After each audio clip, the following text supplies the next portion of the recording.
R$ 5.000 dá para vender para o governo? Dá, depende do que dá alguns produtos. 100 mil dá para vender para o governo? Dá, alguns produtos. Então é bom você entender isso. Quando você não tem um capital muito amplo, o que é a realidade da grande maioria, tá? A maioria de nós aqui temos o capital finito, né? Bem finito, diga-se de passagem. Ele não é um capital infinito. Então é bom você escolher um segmento que está compatível com aquilo que você vende, né? Se você vende, por exemplo, material de construção, geralmente os pedidos médios giram na casa de 9, 10 mil reais, os pedidos. E aí, se você quer trabalhar vendendo para o governo material de construção, vale a pena você ter um capital de uns 20, 25. Eu tô chutando, galera, não tô chutando, mas eu tô falando que não que você tenha menos, não dá, mas é interessante porque você gira um pouco mais rápido. E esse já é o outro ponto, né? Depende do segmento que você tá e também da velocidade que você quer ir, né? Por que depende da velocidade? Porque faz de conta que você trabalha num segmento que o ticket médio é R$ 2.000, né? E você tem exatos R$ 2.000. Então, como que você vai ter que trabalhar? Recebe um pedido, entrega, espera pagar, pega outro pedido. Então, a velocidade é uma. Agora, se você tem os mesmos R$ 2.000, só que em pedidos que giram em torno, sei lá, de R$ 500, você pode fazer 4 pedidos simultâneos. Porque 500, 500, 500, 500. Então você tem capital para isso, né?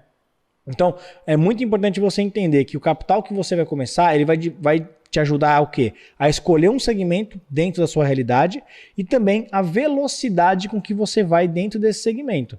Se você vende carro zero e você tem um capital de, sei lá, 60, 70 mil, você consegue vender um carro por vez, né? Via de regra, tem outras estratégias para você vender parcelado, né? Você compra parcelado, vende à vista. Então, tem algumas regras, mas assim, é um conceito geral, tá, galera? Para vocês entenderem. Os pormenores, as exceções da regra, as dicas mais avançadas, a gente vai passar mais para frente. Mas eu tô falando isso para vocês pegarem um conceito, tá? Porque se eu começar a detalhar muito, vai ficar muito difícil de vocês assimilarem o que eu tô passando. Então, de modo geral, o capital que você escolhe vai ajudar você tanto no segmento, dentro daquela realidade que você consegue vender, dentro da velocidade também que você quer ir. Beleza? Dito isso, é bom você sempre avaliar, como eu estava falando, o ticket médio do seu produto, do seu serviço.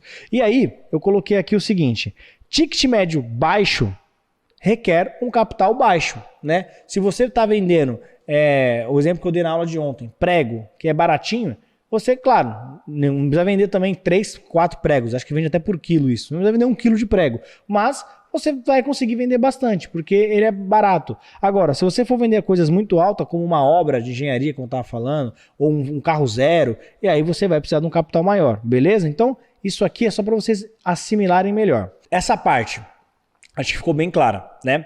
Agora, por que isso é importante? Agora eu vou aprofundar um pouquinho mais, tá, pessoal? Ações o governo paga em 30 dias. Não sei, você falou isso ontem. Falei, e é verdade. Agora, dependendo do número de vezes que você faça isso, você pode ter um problema na hora da habilitação, por incrível que pareça. Por quê? Vamos lá. Tem editais que eles vão pedir o seguinte, a habilitação, para quem não chegou agora, a habilitação são a parte que ele analisa os documentos da sua empresa. Ela é dividida em 4 aspectos. O primeiro aspecto é a habilitação jurídica, a segunda é fiscal e trabalhista, a terceira eu vou colocar qualificação técnica e a quarta é econômica e financeira. Não necessariamente nessa ordem, mas enfim. Essa econômica e financeira é justamente a parte que ele analisa os dados, a situação financeira da sua empresa. E aí, ele vai pedir alguns índices no balanço, se ele pedir balanço, ele vai pedir alguns índices e, dependendo do edital, além dos índices, ele vai pedir que você deverá apresentar um capital social de pelo menos 10% do valor da contratação. E é aí que talvez essa estratégia de você comprar parcelado e vender à vista funcione, mas dependendo do valor, ela vai funcionar, mas dependendo do valor da licitação não dá para fazer. Por quê? Por mais que você compre parcelado, mas supondo que você tem um capital de, sei lá, 10 mil e você quer participar de uma licitação de 1 milhão, né? Ah, não, mas eu vou comprar parcelado e receber à vista. Tudo bem. Só que às vezes no edital, o órgão público vai pedir que analisar que você comprove pelo menos 10% disso. Então você teria que ter um capital de 100 mil. Agora, nada impede que você com seus 10 mil venda numa licitação de 100 mil, que ele vai precisar de 10%. Beleza, você tem os 10 mil de capital social. Entendeu por que você não pode dar um passo maior que a perna?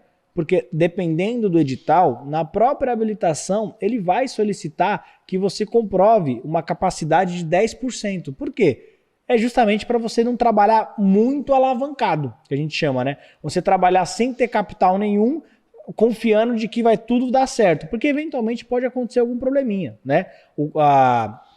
Aquele seu fornecedor, ele vai atrasar a entrega, ou ele vai entregar e você vai depois, na sua empresa, até você entregar lá, dar uma... Então, assim, ele não pode correr o risco de que a empresa fique sem um produto. E às vezes você sem capital, o seu fornecedor fala, olha, você não dá para entregar, eu preciso de um pagamento, de um sinal, eu preciso de um pagamento de metade. E aí você está totalmente alavancado, não tem capital, não entrega, o órgão público fica sem um produto. Então, ele dá essa margem, né, de até 10 vezes, digamos assim. Ele pede para que você comprove, dependendo do edital, uma situação financeira de 10%, que não é difícil. Para pensar que se você tiver um capital de R$2.000, dá para você participar de processos de até 20 mil. Não está ruim, né? E nem é recomendado que você, logo de cara, se você só tem 2.000, ganhe 20. Porque pode acontecer dele pedir logo de cara 5 mil, 10 mil, ou quiçá 18, e você não tem dinheiro para entregar. Claro, dá para negociar com o fornecedor, dá para você conseguir esse dinheiro de outras maneiras, mas você entende que mais do que 10 vezes o valor que você tem em capital começa a ser um risco muito grande? Não estou falando que não dá. Tem edital que nem pede isso, tá, galera? Eu estou falando isso, mas, por exemplo, você vai encontrar edital que não vai ter essa solicitação. Ele não vai pedir nem o balanço. E você pode participar de uma licitação de 1 milhão se você tem um capital de 10 mil. Tá tudo bem, ele não vai te cobrar. Só que eu te aconselho que você não dê um passo maior que a perna. Isso eventualmente vai te dar algum problema. Por quê? Não estou falando que é certeza, mas é um risco que você está correndo que eu acho que se der errado, o prejuízo é muito grande comparado a se você ir caminhando de pouquinho em pouquinho. Eu acredito muito nisso, pessoal, que a frequência é melhor do que a velocidade. Então, se você for crescendo, tem um capital de 10 mil, vende 20 mil, entrega, aumentou agora para 23, para 25, porque tem a margem de lucro. Agora você fez uma venda de 40 mil, cresceu para 60. Agora você vendeu 70 mil, ganhou 80 e você vai subindo. Uma hora você está lá. Agora, se você tem 10 mil, quer fazer uma venda de 400, 500, meio milhão de uma vez só, a chance de dar um problema e você ter que dar 10 passos para trás, eu acho que não vale o risco, na minha visão, né? Porque se falar, não, eu começo de novo. Mas até aí você tem contas para pagar, né? Então, eu acredito que a constância ela é melhor do que a velocidade. Não adianta você largar bem e morrer no meio da praia. Viver de licitações, ter um negócio, vender, né? É constância. Você precisa de estabilidade. E ela vem com a constância. Não adianta você dar um salto e depois ficar estagnado. Quiçá ter que dar 2, 3 para trás depois. Então, a ideia é você ir na constância. Você vai demorar um pouquinho mais para chegar, eventualmente, só que você sabe que aqueles passos que vocês estão dando é muito mais sólido, muito mais firme. É a velha história da tartaruga e da lebre, né? A lebre larga na frente, mas quem ganha a prova é a tartaruga, porque o que importa não é quem larga melhor, é quem termina a prova. Galera, não é uma corrida de 100 metros, é uma maratona. Você não quer aposentar daqui 6 meses, ou até quer, mas é muito difícil, né? Aposentar daqui 6 meses. Então, entenda que você está plantando para colher a médio e longo prazo. Não é para agora, é para médio e longo prazo mesmo. Você não vai aposentar daqui um mês. Não adianta você fechar um contrato.